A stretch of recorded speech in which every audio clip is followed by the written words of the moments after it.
Good morning, good afternoon, good evening, and good night, depending on where in the world you are joining me from. I am Illuminati, and this is the Crypto and Cognac podcast show, as always, live every Thursday, 7 p.m. Atlantic Standard Time. Sharp, guys, another week and another another set of what challenges that we're experiencing in this crazy cryptic world of cryptocurrency. They be trying to make me a liar, but they're not gonna do it, right? Because yet last week we talked about whether or not the bull market is over. I said I absolutely don't think so. And then the day after they went and, you know, hacked a major exchange, leading us into some turmoil. But it's Carnival week. I got my Hennessy as usual. So we're going to talk about it, right? Hennessy limited edition Spirit of Carnival is what we are drinking. VS, very special. We're going to crack it open. And before we jump into the crypto conversation, as per usual, we have some housekeeping to do, right? Guys, as always, please drink, drive, and degen responsibly. But without further ado, I am not a financial advisor. This is not a financial advisory podcast. Nothing that I share here this evening or any evening that has passed or any evening to come should not be misconstrued as financial advice. It is always the ICE rule, the same way we have our Hennessy's, the same way we have our crypto talk. It's all about information, conversation, education, right? Shout out to my brother Stephen, always in the comments, always here with me. If nobody else is, I know I have one drinking partner, Stephen, always here with me. So, jumping straight into it, right? Without further ado. So, last week, on the 21st of February 2025, ByBit, which is one of the more prominent cryptocurrency exchanges based in Dubai, experienced what they are calling a significant security breach. In other words, they were hacked and the thieves made off with approximately 1.4 to 1.5 billion dollars in Ethereum. Yes, billion with a B. This, of course, is now one of the largest crypto hacks in our very short 15-year history of this industry.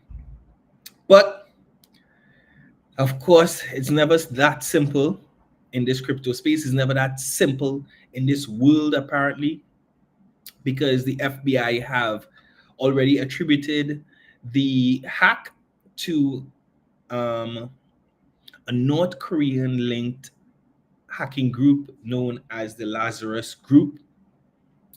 And they are known for targeting cryptocurrency platforms to fund North Korea's nuclear weapons program. Now, I don't know how factual that is. I don't know if that is propaganda. I take everything with a pint of salt. So that's what they're saying, right?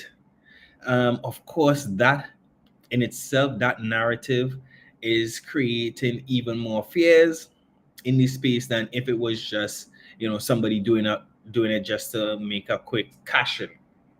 But the more significant issue here is that the hackers were able to access this by manipulating the multi-signature Ethereum cold wallet that ByBit has. What happened is that they had a scheduled transfer, moving some of their tokens from their cold wallet onto one of their hot wallets to be able to utilize it more actively. Of course, because all these wallets are tracked, these exchanges tend to give advance notice so that their customers aren't panicking. So they would have done that, and the hackers would have used that information, manipulated that transaction, allowing them to divert funds to an unidentified address, right? In the, of course, immediate aftermath of the hack, when people realize, bam, this thing is really happening, ByBit has been the victim of a significant hack. They experienced a bank run, right? So in addition to the 1.4 billion, 1.5 billion dollars in Ethereum that was lost to the hacker, they experienced a bank run of over $4 billion in withdrawals by their users, which led to a total outflow of $5.5 billion, putting significant strain on the operations, the solvency, the liquidity of ByBit, right? Of course, when these things happen, the market reacts, and the hack obviously significantly impacted investor confidence. It contributed to Bitcoin entering a significant bear period. I wouldn't call it a bear market or a bear cycle, but a significant bear period, going down as much as 23% from its initial highs in January of 109,000. We are hovering somewhere around 80 something 80 something thousand. Let me check it live and alive here.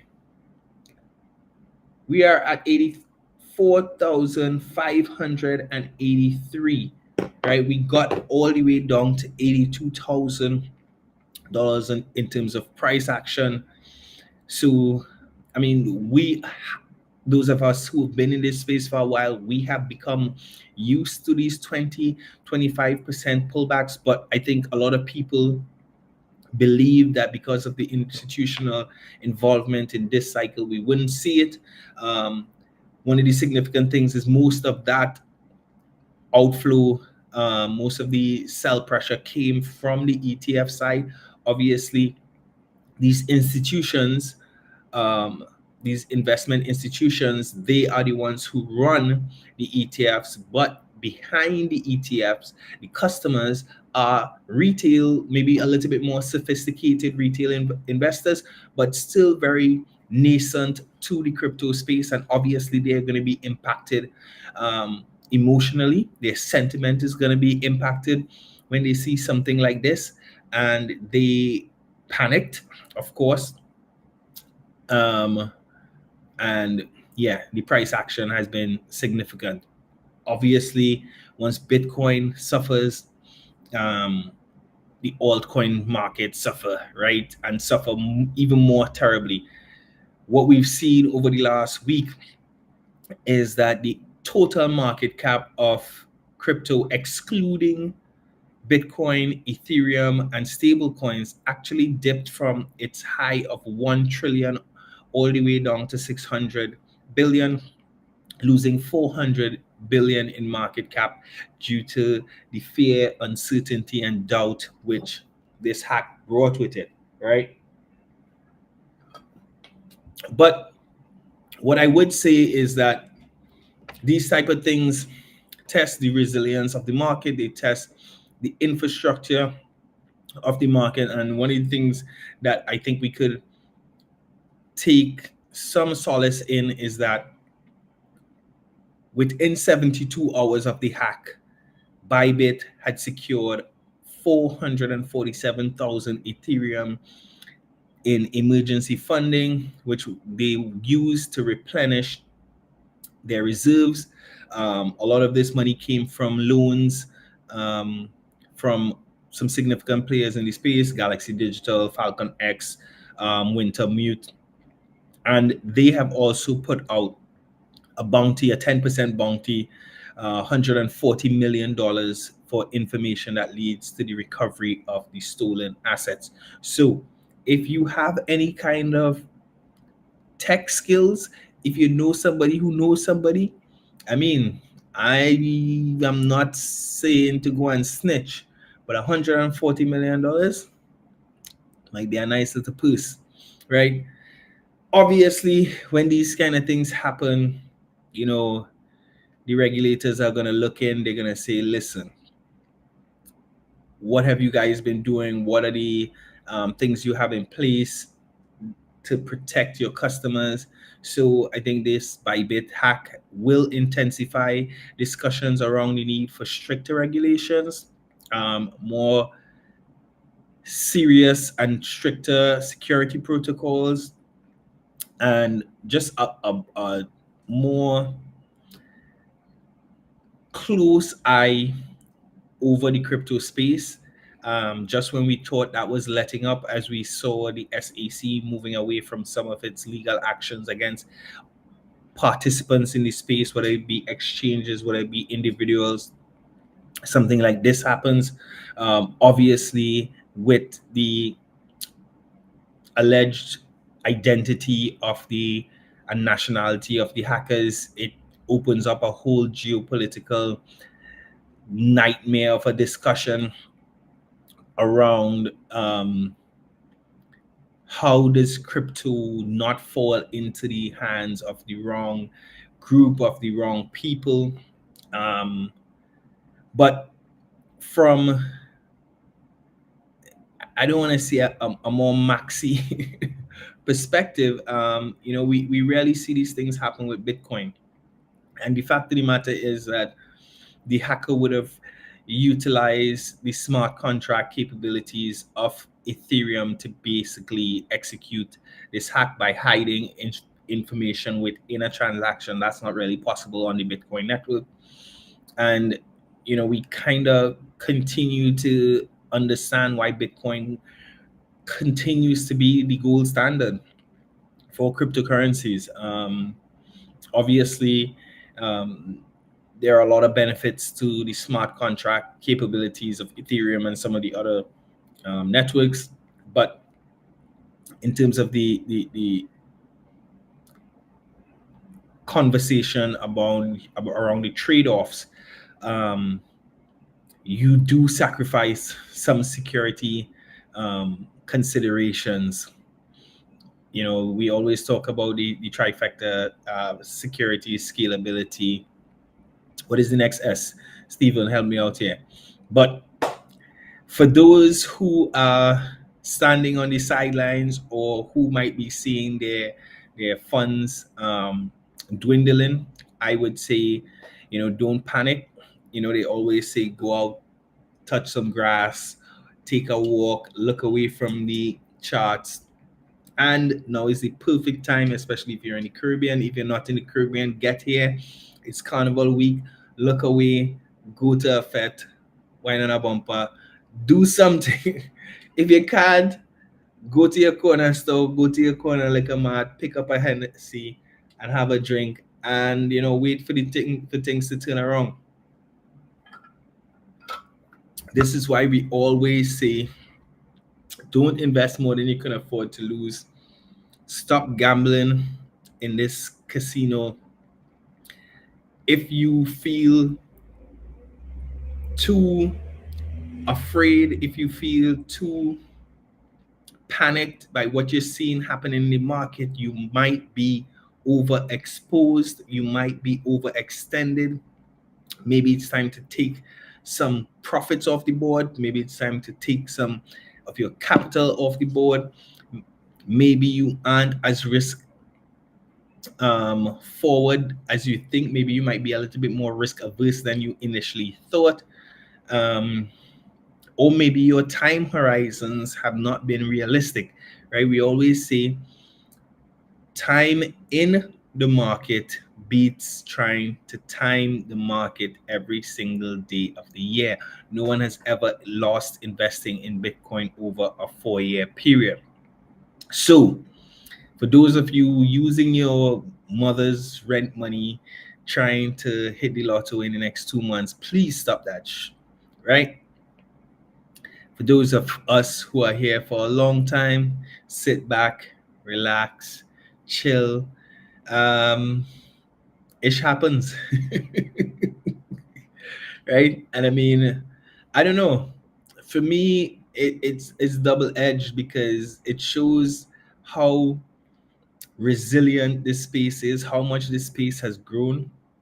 The fact that we have experienced the largest hack in the history of this asset class, of this industry, and we are still at $84,000 is insane to me. When a few years ago we were celebrating 69,000 as the all-time high. So, like I keep saying, adoption is inevitable, and the fact is, it will always only be 21 million Bitcoin forever and a day. So, if you wanna, yes, the growth potential in Bitcoin may not be as significant as some of the altcoins, including Ethereum, including BNB, Cardano, Solana, all these others. Um, it's proven itself to be the strongest of the assets in the crypto space. So maybe it's time to stop playing with the meme coin casino and focusing on the long haul. But like Steven say, maybe you need to, dollar cost average, because now might be a good time to be buying. For those of us who were looking at 109,000 and thinking that's madness, I can't afford it. Now is not a good time for me to be putting my money in. Okay, it's on discount, 23% off on BTC from 109 to 84. Let's do it. Now is the time to buy, right? And hold, huddle, huddle, huddle, right? Because I truly, truly believe that adoption is inevitable. So, guys, have a safe carnival, right? Tune out the noise if you can. Go have a drink. Stop panicking. Stop looking at your portfolio. Stop stressing yourself. Step away from the ledge.